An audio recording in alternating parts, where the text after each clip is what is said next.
Во тек е исплатата на повратот на ДДВ за скенираните сметки во третото тромесечје, односно за месеците јули, август и септември.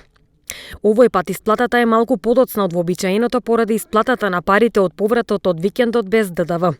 Сепак дел од граѓаните веќе добиле пари, останатите да очекуваат деновиве.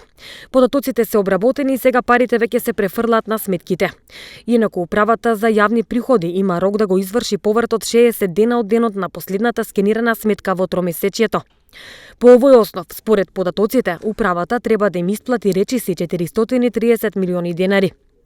Во текот на третото тримесечје, односно во месеците јули, август и септември 2020-та, според податоците, остварен е промет од 29,8 милијарди денари, од кои прометот од македонски производи изнесува 7,8 милијарди денари, а прометот од останати производи изнесува 21,9 милијарди денари. Преку Мој ДДВ, за скенираните фискални сметки на граѓаните, им се врши поврат од 20% за платениот ДДВ за македонски производи и услуги и 10% за останатите добра и услуги.